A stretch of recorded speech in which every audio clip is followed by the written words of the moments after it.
It's a beautiful day in this neighborhood, a beautiful day for a neighbor. Would you be mine? Could you be mine?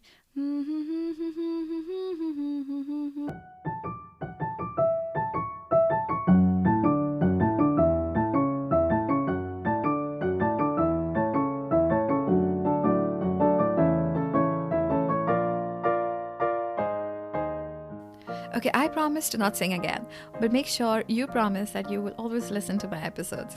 Well, if you can, then I will be singing again. Alright, in Wayland, we often joke that a good neighbor is the one who says hi from the car. Well, jokes apart, there are many instances where neighbors have rallied around each other to help each other.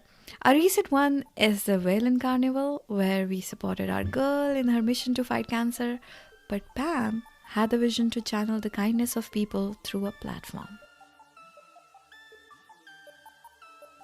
In the previous episode, we got to know about Pam and her cancer diagnosis, which led to the genesis of a great idea called Neighbor Brigade.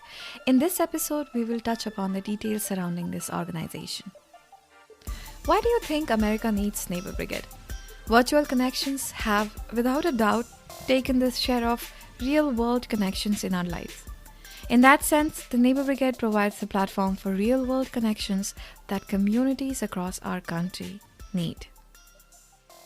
People are, running to get, their kids dropped off at the next scheduled thing, or, we're running to work.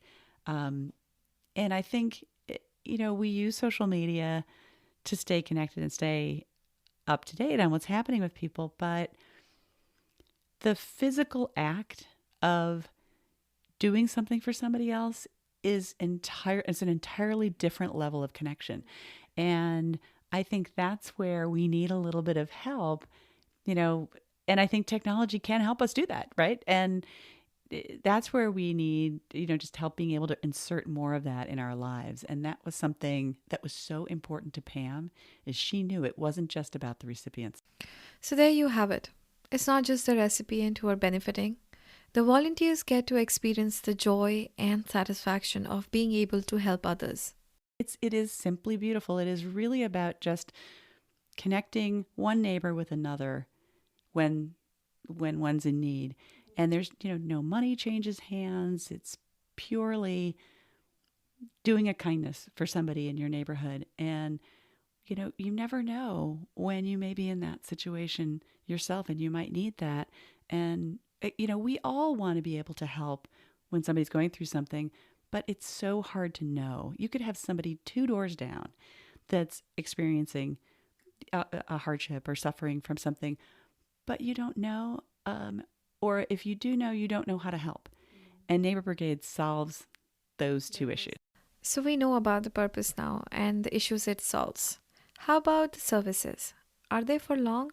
Can the neighbors help you for longer times?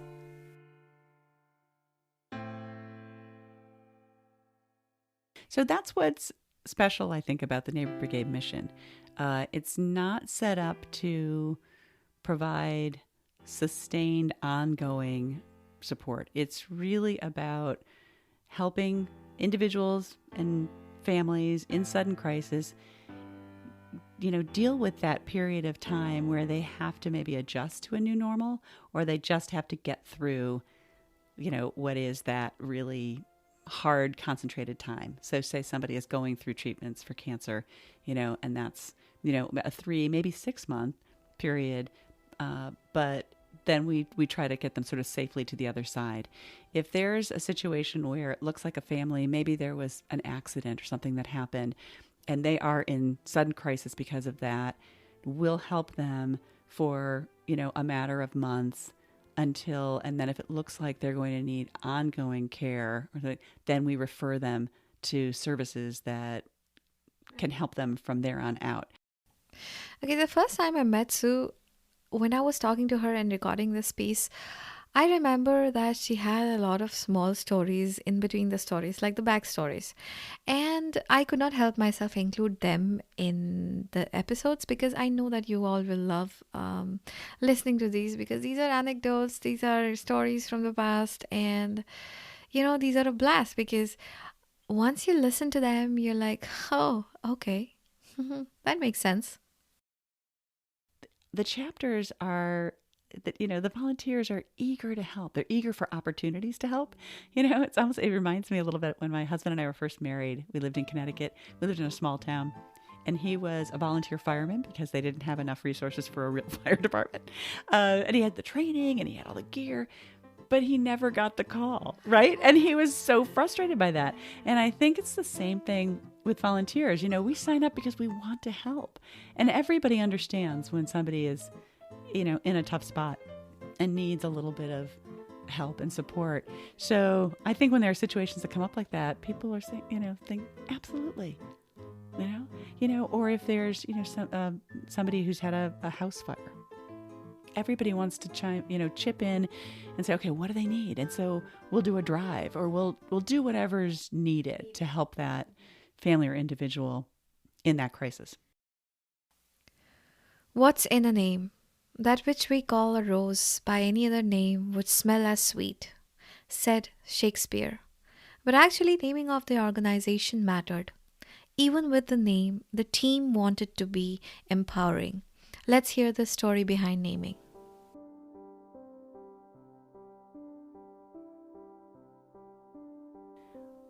What happened when Pam said, well, we need to really make this a real thing. She wanted to, I think she wanted to keep the name Angels, but there were a whole bunch of, kind of copyright issues and things like that, with that. And so, we had been through a whole naming exercise and, came up with Neighbor Brigade, and which to us felt like it was very empowering, right? It was about, having a group together, almost like having your small little army that was there ready to help you. Then it was officially launched in May of 2010, and May and Mother's Day had a very special relevance and meaning for Pam, because that's when she had gotten her first diagnosis of cancer. It was right on that Mother's Day weekend holiday. Launched in 2010 as Neighbor Brigade, there were 9 chapters already. That tells you something, that without any kind of effort put against it, there were 9 chapters. Oh, Bedford was one of the early ones and continues to be an incredibly strong and vibrant chapter. And you know what my favorite part is about that? One of her daughters who lives in South Boston has started our first South Boston chapter. I love that. After all the groundwork, Neighbor Brigade now provides a variety of services to the families in need. How inspiring is that? Customizing care for each and every family, all through volunteer acts of kindness. A lot of times it depends on what the family needs. It's very tailored to what's going on with that family or individual. So meals are a big one, because, that's so hard. People can't get to the store. They can't cook. They can't, it's just too much. So meals are a big one. Delivering meals, it really is. I think that's the number one. And then rides to medical appointments. Often people cannot drive themselves. So, and if they've got a spouse that's working, cannot take all that time out to get them back and forth to doctor's appointments. So that's another big one. And we have processes in place that make that a safe process, right? Background checks, Corey forms, all those kinds of things. And then it's other things like dog walking. Sometimes we forget about our pets, right? That, if somebody is not feeling well, they're not going to be able to walk their pet. And so that's something that volunteers often really, really enjoy doing, particularly if you're not somebody who, relishes making a meal. That's how you can get involved too.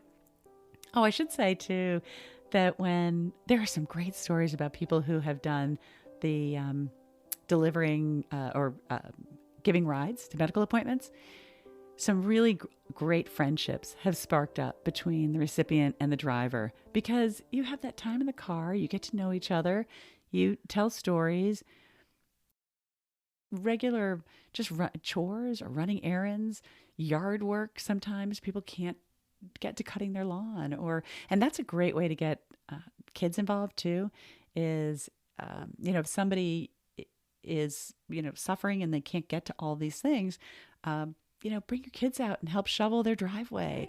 And the recipients are so thrilled and really appreciative because it's just something they can't get to. And these are the things that make them feel like life is still somewhat normal.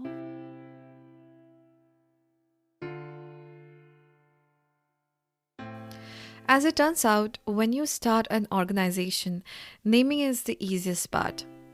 The real work starts after the naming.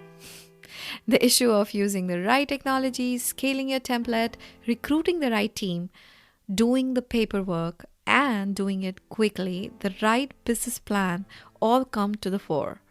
Even more important for Pam and Sue was to make starting a new chapter replicable so that it could scale with ease. I think Pam, because she came out of the technology, arena, and her brother Paul, who serves on the board with us, has a technology background. I think she recognized right away that technology could be the solution in making this process so much more efficient and effective. So when Wayland Angels started, the organization was using a calendaring tool called Lots of Helping Hands, which was great because it enabled people to go in, sign up, see what the needs were. It was very efficient.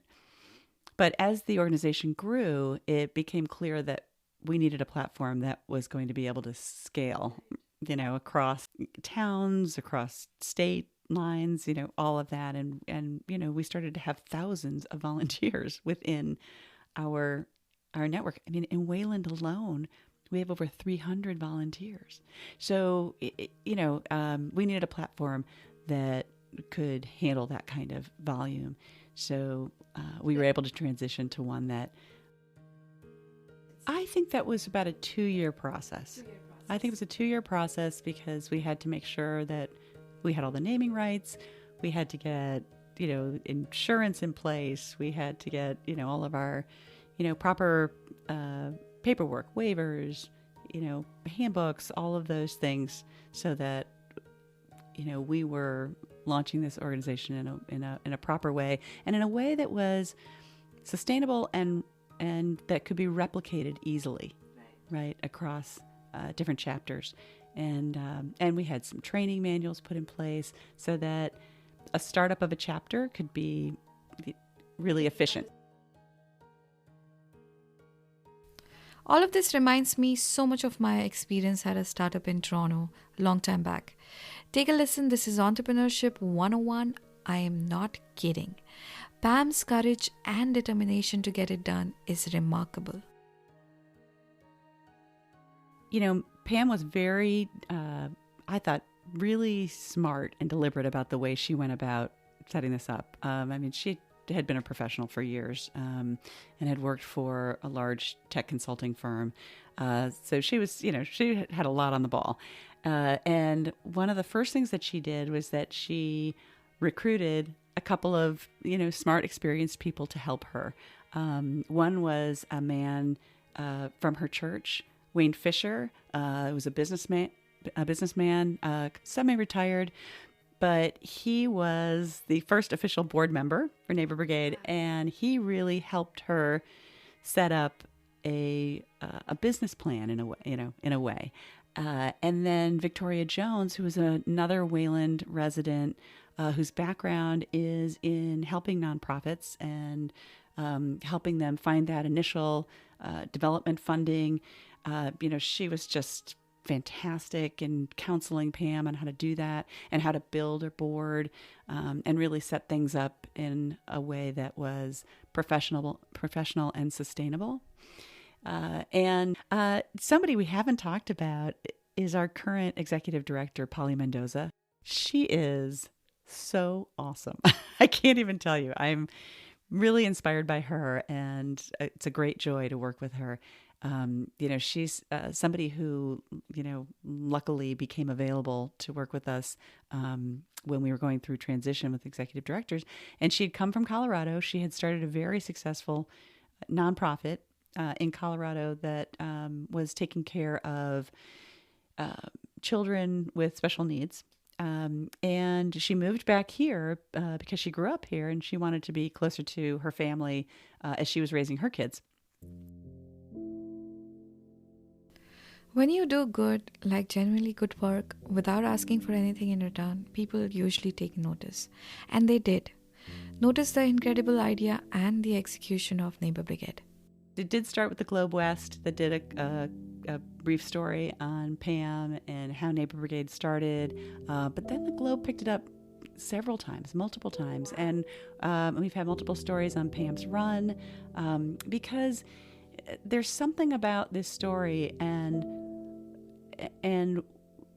the individual stories of the recipients of what they're going through that everybody can relate to. It does not matter your, socioeconomic standing.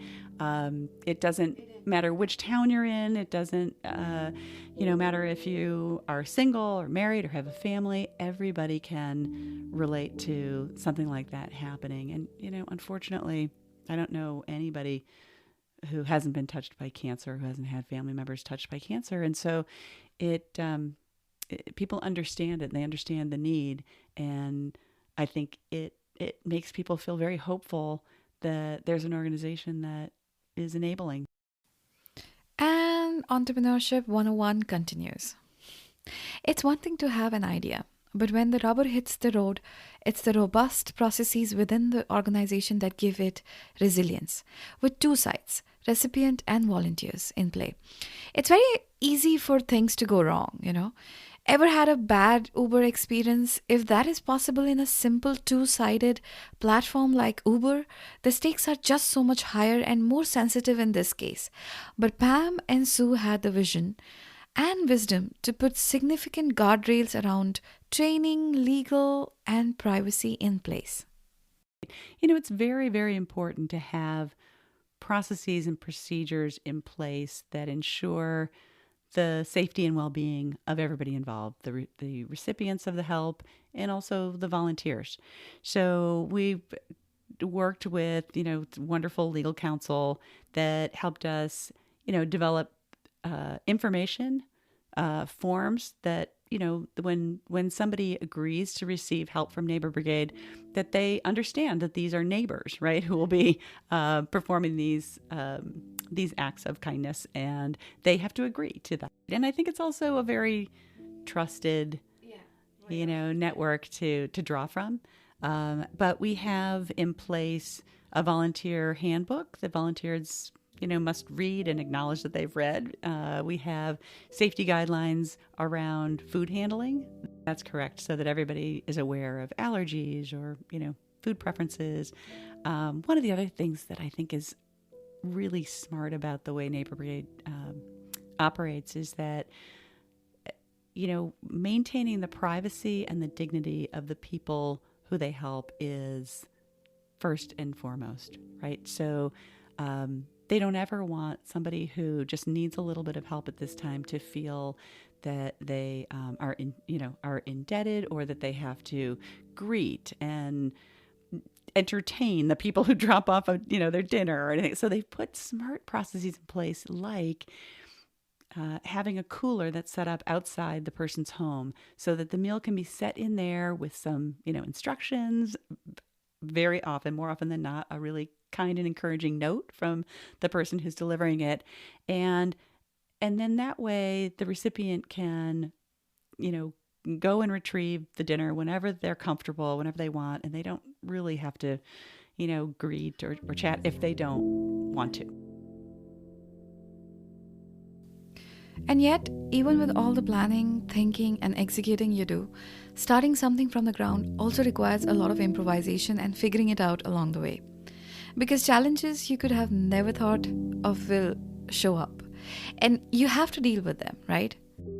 One of the challenges that the organization faces, and this is an interesting sort of social challenge, I think, is encouraging people to ask for help when they need it. But they just feel like they don't want to be a burden. They should be able to handle this themselves. And it's such a shame, because when people do let others help them, they're really giving those other people a gift. They don't realize it, but they really are. And so getting people to change their mindset a little bit, and sometimes it has to do with privacy too. Not everybody wants, everyone to know if they're going through something, but the truth is we all do at some point in our lives. And as neighbors, what are we doing if we can't help each other? There are a couple of issues. One, especially for new chapters that are starting up, sometimes it can be hard for them to get the word out. Yeah, it can be hard to get the word out. So it takes a lot of work with the different organizations within a town. Maybe Council on Aging, the school groups. Very oftentimes schools that know first when a family's going through something. Oftentimes it's the school nurse who will know if a family is struggling or going through something.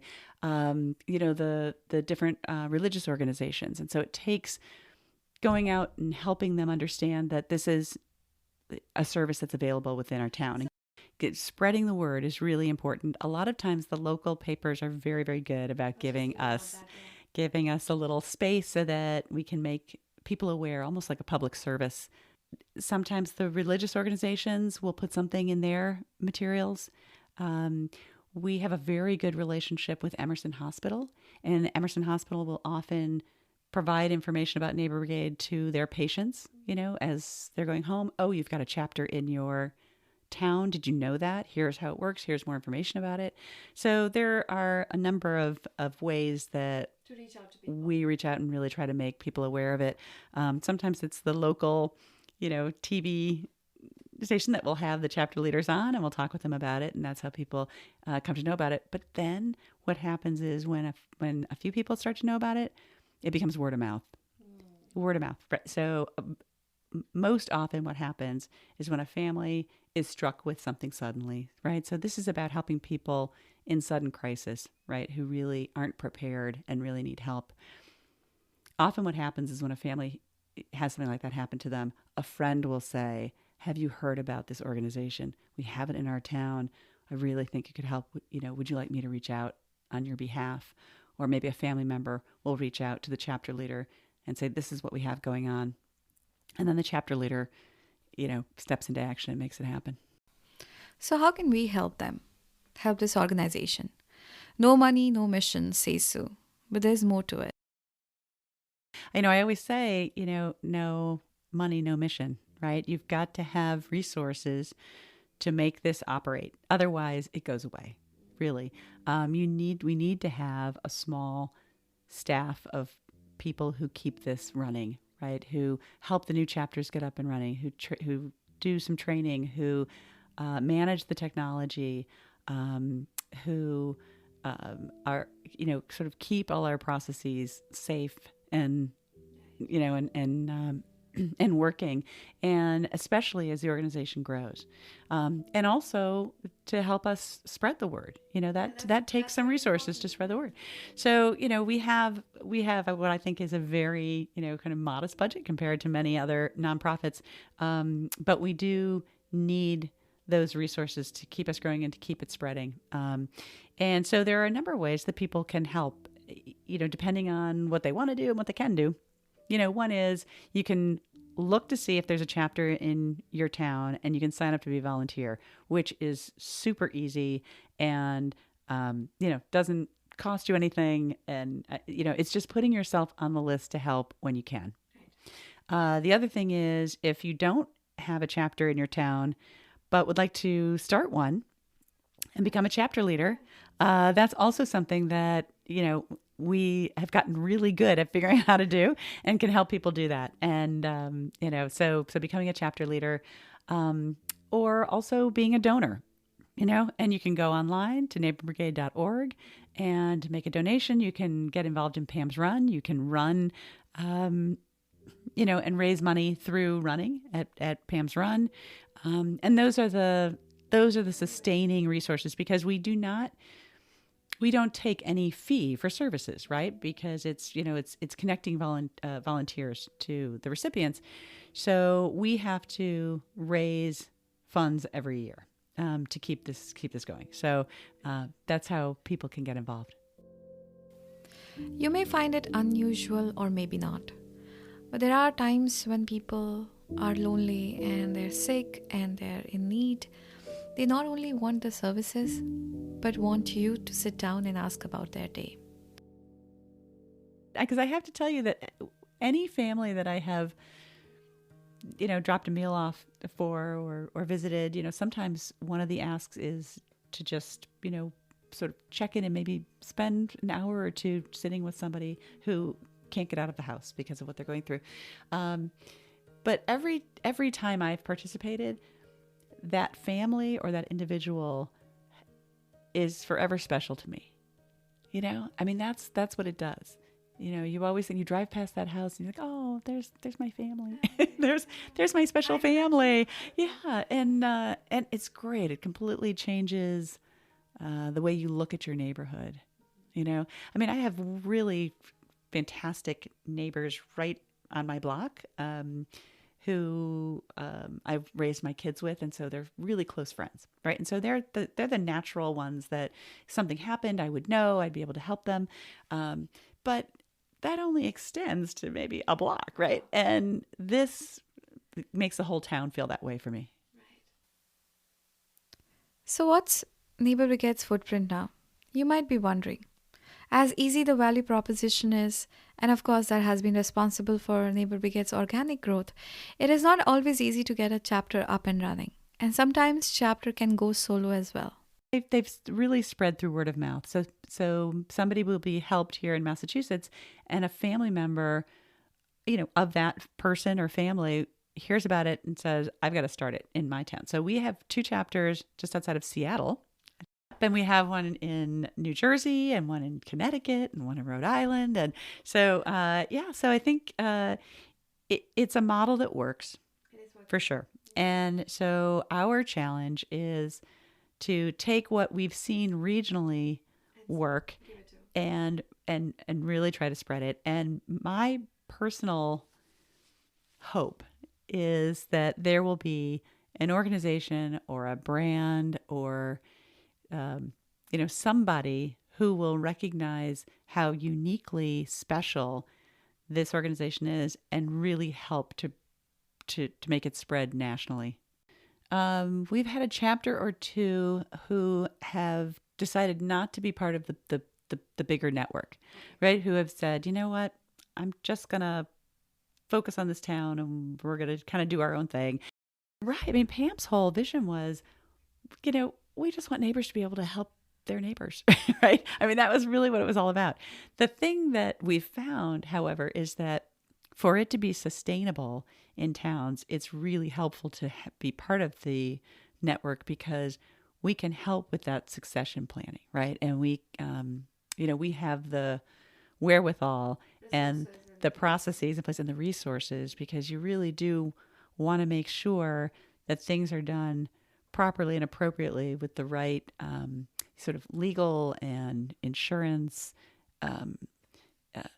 resources in place, right? So that's what I would say. But there are some towns that say, you know what, we can do this and we can do this well, and that's great. More power to them.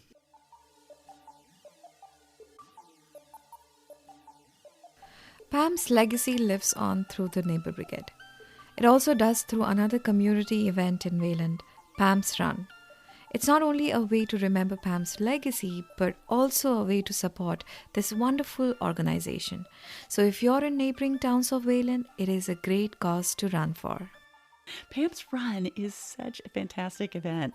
It has the most fantastic vibe of any event that I go to throughout the year. People come together, and it is the volunteers, it is the chapter leaders, it's recipients, and I'm not a runner, but I just love it. I love coming because I can walk it if I want to, and everyone is so happy to be there. They're so happy to be there because they know it's about their communities, their families. It's a great time to remember Pam and the original vision that she brought. It was her sisters, I believe, Joanna's. Well, I take that back. Initially, it was Pam's idea. She always wanted to do a run. She had envisioned maybe a turkey trot or something around Thanksgiving. And every time she would bring it up to me, I'd be like, I don't know. But it turned out to be a brilliant idea and also a brilliant way to remember her legacy. So her sister Joanna chairs it each year and does a beautiful, beautiful job with fantastic help from her co-chair, Jamie, who's Pam's niece. And it's very professionally run. We have great prizes for the winners. We have winners in different categories. It's a 10K and a 5K. And the course is beautiful. The course is a beautiful run through Wayland neighborhoods. It's just a really, really great event. Pam left, but she left us with a big blessing. I'm sure she's watching over this organization and events and all the people who are exchanging this kindness today through Neighbor Brigade. Every time we have Pam's run, I always say, all right, everybody's doing their part, but I'm like, Pam, your part's the weather. and every year it's really beautiful, so she does her part. Oh, yes. By the way, I'm running Pam's Run, and if you're around and you've registered for the race on October 20th, come say a hi. I don't know if I'm going to walk it or run it, but I will be there.